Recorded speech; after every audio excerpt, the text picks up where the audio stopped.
السلام علیکم ورحمۃ اللہ وبرکاتہ۔ میرے پیارے دوستوں، آج کا یہ واقعہ میرے پیارے خواجہ غریب نواز رحمۃ اللہ علیہ کی سب سے پہلی کرامت ہے۔ آپ دوستوں سے گزارش ہے کہ ہمارے ساتھ ویڈیو میں آخر تک بنے رہے۔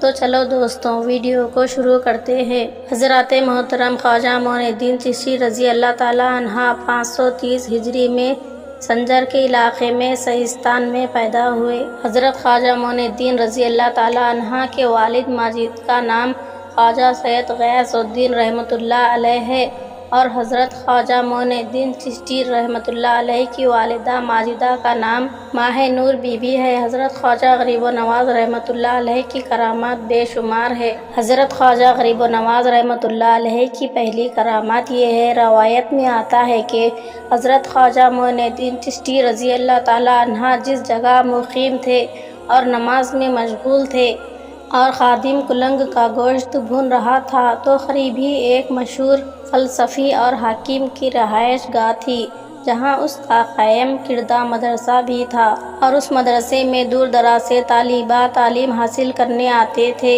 اس فلسفی کا نام ضیاء الدین تھا۔ جب حضرت خواجہ غریب نواز رحمۃ اللہ علیہ نماز میں مشغول تھے اور خادم کلنگ بھون رہا تھا، حاکم ضیاء الدین فلسفی وہاں سے گزرا اور حضرت خواجہ غریب نواز رحمۃ اللہ علیہ عنہ کو نماز پڑھتا دیکھ کر کھڑا ہو گیا اور خادم سے پوچھا کہ تم کس کے لیے کباب تیار کر رہے ہو اور یہ کون بزرگ ہے جو نماز میں مشغول ہے؟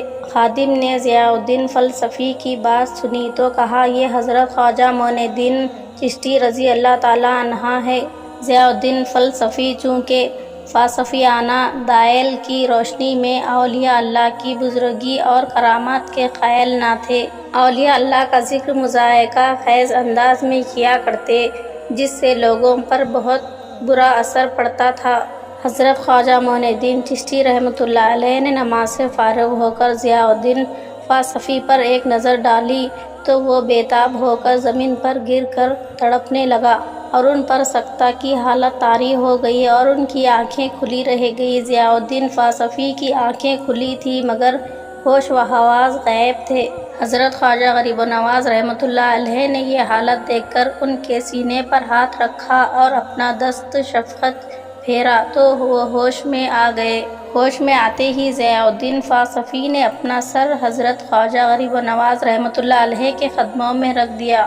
حضرت خواجہ معین الدین چشتی رحمۃ اللہ علیہ نے ضیاء الدین فلسفی کی مزاج پرسی کے اس دوران خادم نے کلنگ بھون کر حضرت خواجہ غریب نواز رحمۃ اللہ علیہ کی خدمت میں پیش کیا۔ آپ نے بسم اللہ پڑھ کر ٹانگ ضیاء الدین فلسفی کو عنایت فرمائی، دوسری ٹانگ کا گوشت اتار کر خود تناول فرمایا اور باقی کا گوشت خادم کے حوالے کر دیا۔ ضیاء الدین فلسفی کے حلق سے گوشت کا پہلا لقمہ اترا تھا کہ حقیقت اور معرفت کا آئینہ سامنے نظر آیا۔ عقل اور فلسفہ کے سبب سے جو خیالات ان کے دماغ میں بھرے ہوئے تھے، سب کے سب نکل گئے اور گزشتہ خیالات فاسدہ پر نادم ہوئے اور تائب ہو کر معافی مانگی اور اس کے بعد اپنے تمام شاگردوں سمیت حضرت خواجہ معین الدین چشتی رحمۃ اللہ علیہ کے حلقہ ارادت میں شامل ہو گئے۔ جب یہ بات اہل شہر کو معلوم ہوئی تو لوگ جوق در جوق حضرت خواجہ معین الدین چشتی رحمۃ اللہ علیہ کی خدمت میں حاضر ہونے لگے۔ ضیاء الدین فلسفی کی حالت بدل گئی اور وہ اپنا سارا وقت عبادت و ریاضت میں گزارنے لگے۔ حضرت خواجہ غریب نواز رحمۃ اللہ علیہ نے انہیں اسرار و رموز اور ظاہر و باطن کی تعلیم دی، خرقہ درویشی عطا فرمایا اور اپنا جانشین بنا کر ہدایت خلق پر معمول کیا۔ تو دوستوں، آج کا یہ پیارا واقعہ میرے پیارے خواجہ غریب نواز رحمۃ اللہ علیہ کا آپ کو کیسا لگا؟ کمنٹ باکس میں ضرور بتائیے اور ہمارے چینل کو سبسکرائب کیجیے اور بیل آئیکن دبانا نہ بھولیں۔ اللہ حافظ۔